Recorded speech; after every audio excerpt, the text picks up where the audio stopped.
You're listening to Afternoon Edition with Dan and Sarah.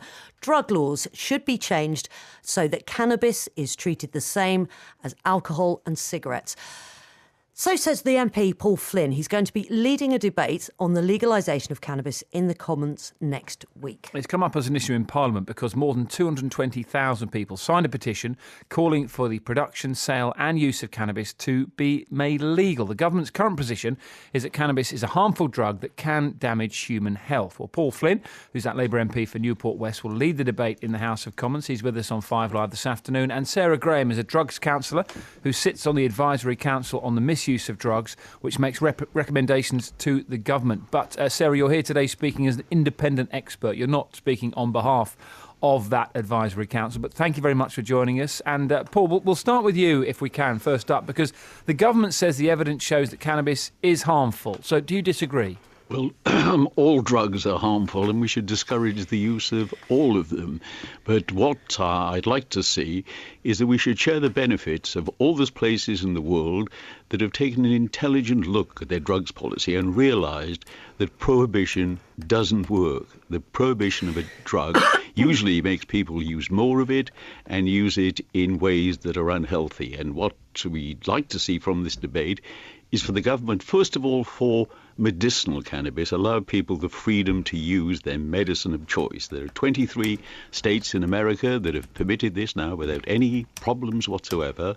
But we also want to say to them, for goodness sake, it's time to collapse the irresponsible criminal drugs industry that's encouraging young people to use cannabis of the most dangerous kind and to use it in the most unhealthy way by smoking it. Sarah. And replace that market with a legal one that can be regulated, controlled, licensed, taxed, and encourage people, if they want to use cannabis, to use it in ways that are much healthier by drinking it, eating it, or using it as a vapor. Sarah, prohibition doesn't work.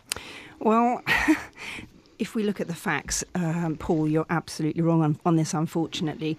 You know, I want people to know that I come from this with, as somebody who started smoking at cannabis at 14 and wanted to have a tattoo of a cannabis leaf on my wrist, and smoked cannabis through the 80s into the 90s up to 2001 when I came into recovery. And the reality is cannabis has changed around the world. It's not anything to do with prohibition, as the people who are pro-legalising have spun the classification system. It's just the fact that people want stronger products and people want stronger experiences. You know, the same is true of computer games and lots of other areas. We want more sensation. In terms of whether we should treat cannabis like alcohol and tobacco, I can tell you as an addiction therapist sitting in the Hale Clinic, the two biggest drug problems that we have in terms of the number of people whose health are affected and who are killed by substances, the two biggest problems by far are alcohol and tobacco. And the reason why those are the two biggest drugs by far is because for historical reasons, we decided to socially sanction those two substances and sell them legally, which means that they can be sold all over the place. It means that there's that we're encouraged to smoke and we're encouraged to drink, and you know, it's advertised at us. You know, I'm in recovery from all substances, and I can tell you, putting down drink is really, really difficult because everywhere you go, there's advertising for it. Whilst a product is illegal, you don't have that. You don't have legitimate businesses lobbying the government and having influence in the House of Commons, you know, undermining the legitimate forms of control that we could have. Why haven't we got a minimum unit alcohol price in this country, even though the Prime Minister was very pro it? We haven't, because the alcohol lobby is so powerful. Do we really want the cannabis lobby to have that kind of power, given that skunk cannabis is a very neurotoxic substance, which is incredibly harmful to young people especially?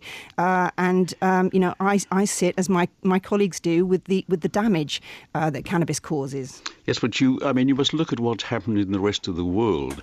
I mean, I ran a study about what was happening in Holland a few years ago, and the prohibition in this country gives young people the attraction of forbidden fruit.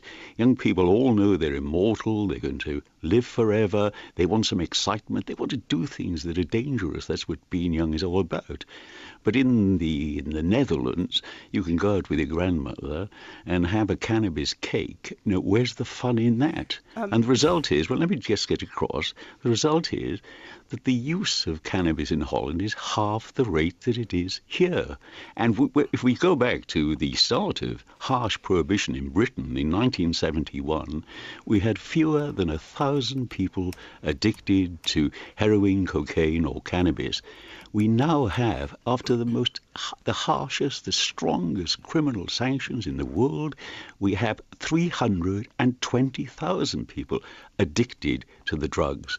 And what has happened in countries like Portugal, who've taken an intelligent approach to this, is that in every way they've reduced use, they've reduced harm, they've increased revenue by taxing it, and they've also cut a huge amount off the bills of the police and the prison service for putting people into jail for what is a victimless crime. And we must allow young people to take advantage, and our country to take advantage of those states in America that now allow, about half a dozen of them, recreational use of cannabis. There've been no harmful effects of it. Everything has been good. There have been fewer arrests, there have been decrease in the crime rates, there have been decreases in traffic accidents in a place like Colorado that decriminalized cannabis some 2 years ago. But look at the experience, not at the kind of scare stories, I'm afraid, that the other guest is producing. Sarah, I can see you shaking your head there. I want you to come back on that. Let me just read. Yeah, there's about 5 points there. Okay, well, can I just read a couple of texts? You hold on to your I want to respond to that. Okay, because you go you've away. just given Paul a lot of time there. Okay. First of all, you've just demonstrated why we can't make comparisons. The culture in Holland is completely different to the culture in Portugal. Portugal is a very Catholic society with a strong family base. The culture in Holland, the actual Dutch people look down on people who smoke cannabis. It's mainly tourists, actually, who go into the coffee shops and frequent them. If we go and look at the United States, where medical marijuana has been the Trojan horse that's pushed the debate and created effective legalisation in places like California, we actually have a really, really different picture of cannabis use to the picture we have in the UK.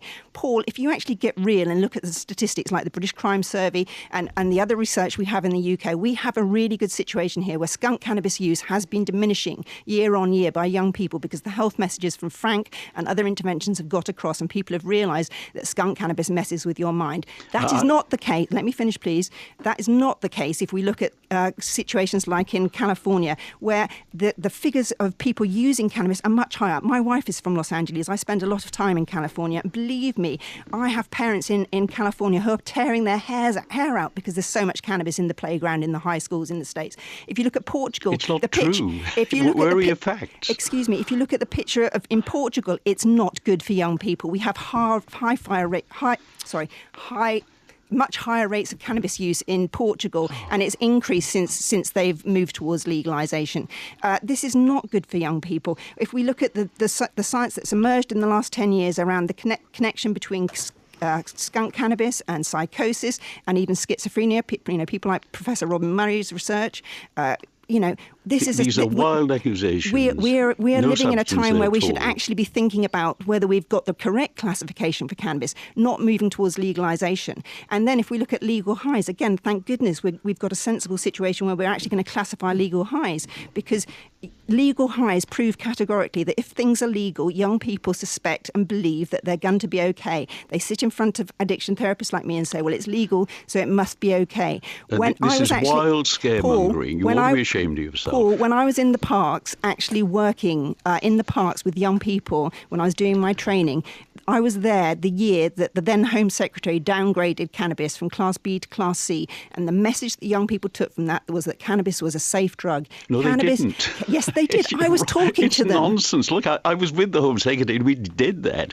He did it for a particular reason. Well, you should be ashamed of yourself if you did that. Let me tell you why he did it. You should be absolutely ashamed of yourself. The result was that the use of cannabis didn't increase, it went down. The reason that the Home Secretary took that decision, because parents of people who'd come along to him, people who's addicts who've lost children because of heroin addiction, because of heroin poisoning, said to him, for goodness sake, stop treating cannabis in the same way as you're treating hard drugs like heroin. Because our young people took cannabis and found it was no big deal, and they stopped believing in what we told them. They stopped believing in what we told them, not just about cannabis, but about heroin as well. Paul, and that's the reason. Paul, have you ever Blunkett smoked skunk cannabis? Have you ever smoked cannabis? Of course I haven't smoked it. Have you ever smoked any kind of cannabis? No, of course not. But Okay, well, trust me, you do not know what you're talking about. I did smoke cannabis, so I have that personal experience. I've worked with hundreds of clients, and I've been exposed to hundreds of people in recovery through recovery fellowships. I know the reality of addiction. For you as somebody who's never even experienced this, to tell me that you know what you're talking about and I don't is frankly insulting. I had a parent on the phone this morning who called me up. You know, people say, oh, cannabis is a harmless drug, it doesn't cause death. I had a mother call me up this morning whose young son used cannabis addictively. He tried to stop on his own. There's no proper support in this country for cannabis-dependent young people, not really.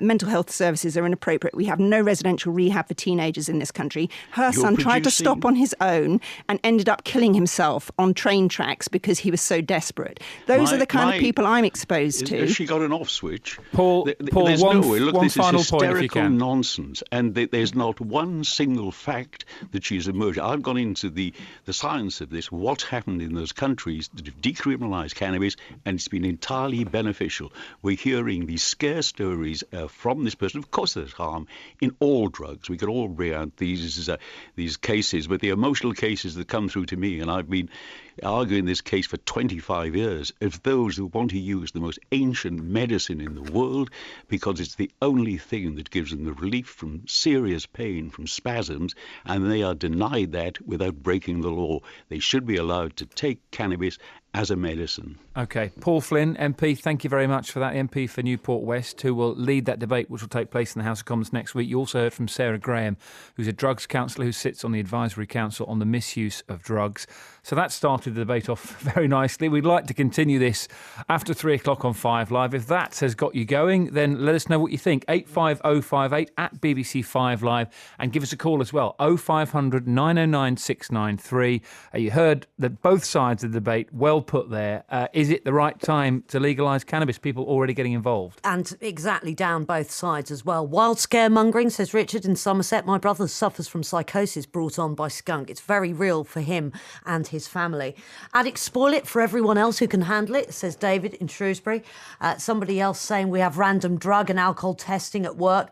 If I have a few drinks on a Saturday night and get tested on a Wednesday, I'll be clear. However, if I smoke cannabis on a Saturday night and get tested on a Wednesday, I fail the test. Simon says that's not right. Loads and loads of different other ones, really quite long as well. And people have gone to quite a lot of trouble thinking about this. There's a 5-point text there, There's isn't a it? 5-pointer, which I think we'll come to a bit later on. It's from Simon in Gloucestershire. Thanks, Simon. We'll try and get to that after 3 o'clock today. We've put quite a bit of time aside for this debate, so please feel free to get involved.